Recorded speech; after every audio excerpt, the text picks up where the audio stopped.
کبھی کبھی زندگی میں ایسے واقعات پیش آتے ہیں جنہیں انسان اپنی آنکھوں سے دیکھ کر بھی یقین نہیں کر پاتا۔ یہ کہانی بھی کچھ ایسی ہی ہے، ایک ایسے گاؤں کی جہاں دولت ہی عزت کی علامت تھی، جہاں لوگ زمینوں کے پیچھے لڑتے مگر اپنے دلوں کو خالی رکھتے۔ یہ وہ زمانہ تھا جب لوگوں کا ایمان کمزور ہو چکا تھا، وہ اللہ کی قدرت کو بس کتابوں میں پڑھتے مگر حقیقت میں اس پر یقین نہیں رکھتے تھے۔ اسی گاؤں میں اگر کسی عورت کے ہاں بیٹا پیدا ہوتا تو اس کے دروازے پر دیے جلائے جاتے، لیکن اگر کوئی بے اولاد رہ جاتی تو وہ منحوس قرار دی جاتی تھی۔ آج ہم آپ کو ایک عجیب کہانی سنانے والے ہیں کہ ایک مچھلی نے انسانی بچے کو جنم دیا۔ کیوں دیا اور کس طرح دیا، اس کو سننے کے لیے آپ ویڈیو کے اینڈ تک ہمارے ساتھ رہیے گا۔ اور آپ سے ایک چھوٹی سی ریکویسٹ ہے کہ ویڈیو سٹارٹ کرنے سے پہلے ہمارے چینل کو سبسکرائب کر لیں اور بیل آئیکن کو پریس کریں۔ چلیں کہانی شروع کرتے ہیں۔ لوگ صحت، گھر اور رشتوں جیسی نعمتوں کی قدر نہیں کرتے اور ہمیشہ دوسروں سے موازنہ کرتے رہتے ہیں۔ کچھ لوگ ہر حال میں خوش ہونے کی بجائے صرف مشکلات پر توجہ دیتے ہیں اور ہر چیز میں خامیاں نکالتے ہیں۔ بعض لوگ جو کچھ ان کے پاس ہے اس کی جگہ ہمیشہ مزید کے پیچھے بھاگتے ہیں اور کبھی مطمئن نہیں ہوتے۔ آسانی میں اللہ کا شکر ادا نہ کرنا اور صرف مصیبت میں دعا کرنا ناشکری کی ایک عام مثال ہے۔ اپنی ناکامیوں کا ذمہ دار قسمت کو ٹھہرانا اور شکر ادا کرنے کی بجائے شکوے کرنا بھی ناشکری میں آتا ہے۔ بالکل اسی طرح پرانے زمانے میں ایک چھوٹے سے گاؤں کے کنارے ایک جھیل تھی جس کا پانی نیلا اور پرسکون تھا۔ اس جھیل کے کنارے آباد گاؤں کے لوگ بے حس اور خود غرض تھے۔ وہ صرف اپنی دولت اور زمینوں کے بارے میں سوچتے اور اگر کوئی مصیبت میں ہوتا تو اسے تنہا چھوڑ دیتے۔ گاؤں کی عورتوں کو صرف ان کی اولاد کے ذریعے عزت ملتی اور جو بے اولاد ہوتی اسے منحوس سمجھا جاتا تھا۔ اسی گاؤں میں صفیہ نامی ایک عورت رہتی تھی۔ وہ نیک دل، صابر اور نرم مزاج تھی، لیکن اس کی قسمت ہمیشہ اس کے خلاف رہی۔ اس کی شادی ایک سخت گیر اور سنگ دل آدمی سے ہوئی تھی جو اسے آئے دن تانے دیتا۔ میری قسمت خراب تھی جو تم جیسی بانجھ عورت سے شادی ہو گئی۔ میرے گھر میں کوئی وارث نہ ہوا تو میں دنیا کو کیا منہ دکھاؤں گا۔ رحمت گاؤں کے دوسرے مردوں کے ساتھ بیٹھ کر شراب پیتا، جوئے میں پیسے برباد کرتا اور جب گھر آتا تو اپنی بیوی پر ظلم ڈھاتا، کبھی تانے دیتا، کبھی کھانے کی چیزیں پھینک دیتا اور کبھی اس پر ہاتھ بھی اٹھاتا۔ گاؤں کی دوسری عورتیں بھی اس عورت کا مذاق اڑاتی۔ اگر کسی کے گھر کوئی مصیبت آتی تو اسی کو ذمہ دار ٹھہرایا جاتا۔ جب بھی کسی عورت کے گھر مصیبت آتی تو وہ کہتی کہ یہ اسی عورت بے اولاد نوست کی وجہ سے ہوا ہے۔ صفیہ ان سب ظلموں کو سہتی لیکن کبھی زبان نہ کھولتی۔ وہ بس راتوں کو اٹھ کر اللہ سے دعا کرتی، یا اللہ تو جانتا ہے کہ میں نے کسی کا برا نہیں چاہا، اگر میری قسمت میں کچھ نہیں تو میں صبر کروں گی، لیکن تو میری آزمائش کا انجام اچھا کر دے۔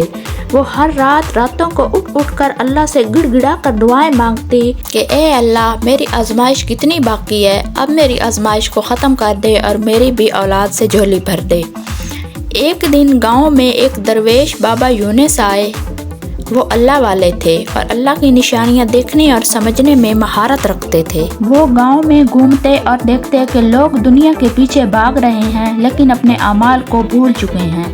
جب بابا یونس کو اس عورت کی حالت کا علم ہوا تو وہ اس کے گھر آئے اور کہا، بیٹی اللہ کے بندوں پر آزمائشیں آتی ہیں لیکن صبر کرنے والوں کے لیے اللہ کے پاس بڑے انعامات ہوتے ہیں۔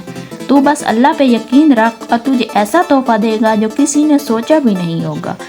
صفیہ کی آنکھوں میں آنسو آ گئے۔ اس نے اپنا دکھ بابا یونس کے سامنے بیان کیا اور وہ مسکرا کر بولے، اللہ کی قدرت ہر چیز پر حاوی ہے اور وقت آنے پر تمہیں اس کا یقین ہو جائے گا۔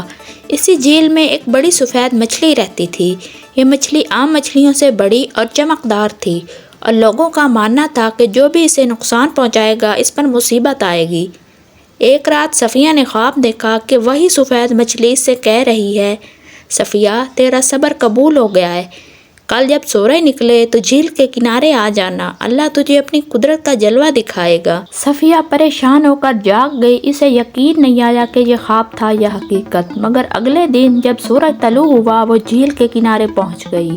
بابا یونس بھی وہیں موجود تھے کیونکہ انہیں معلوم تھا کہ آج قدرت کا کوئی راز کھلنے والا ہے۔ صفیہ جیسے ہی جھیل کے کنارے پہنچی، پانی میں ہلچل مچ گئی۔ وہی سفید مچھلی پانی سے باہر نکلی اور گاؤں والے حیرت سے دیکھنے لگے۔ اچانک مچھلی نے زور سے تڑپ کر ایک انسانی بچہ جنم دے دیا۔ یہ دیکھ کر سب کے اوزان خطا ہو گئے۔ گاؤں کے مرد عورتیں چیخنے لگے، کچھ لوگ بھاگنے لگے، کچھ حیرت سے منہ کھولے کھڑے رہے۔ صفیہ کے قدم خود بخود آگے بڑھ گئے اور اس نے اس بچے کو اپنی باہوں میں لے لیا۔ بچہ صحت مند اور خوبصورت تھا اور اس کی آنکھوں میں ایک نور تھا۔ بابا یونس نے ہاتھ بلند کیے اور بلند آواز میں کہا، دیکھو یہ اللہ کی قدرت ہے، جسے تم بانجھ کہتے تھے اللہ نے اسے اپنی قدرت سے اولاد دے دی، اور جس چیز کو تم عام مچھلی سمجھتے تھے اللہ نے اسے اپنی نشانی بنا دیا۔ یہ معجزہ دیکھ کر گاؤں والوں کے دل دہل گئے۔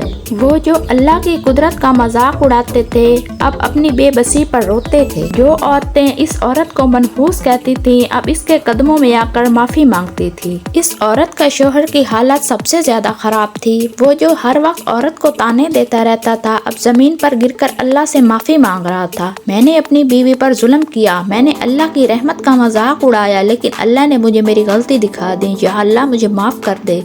بابا یونس نے اعلان کیا، اللہ جسے چاہے جہاں سے چاہے اپنی قدرت دکھا سکتا ہے۔ انسان کو صرف یقین، صبر اور عاجزی اپنانی چاہیے۔ یہ معجزہ دیکھنے کے بعد گاؤں کے لوگ بدل گئے۔ انہوں نے خود غرضی چھوڑ دی، غریبوں کی مدد کرنے لگے اور ایک دوسرے کا خیال رکھنے لگے۔ سب کو احساس ہو گیا کہ اللہ کی چیز قدرت ہر چیز پر قادر ہے۔ اگر کوئی تکلیف میں ہے تو اس کے پیچھے کوئی حکمت ضرور ہوتی ہے۔ صفیہ نے اس بچے کا نام نعمت رکھا کیونکہ وہ اللہ کی طرف سے سب سے بڑی نعمت تھی۔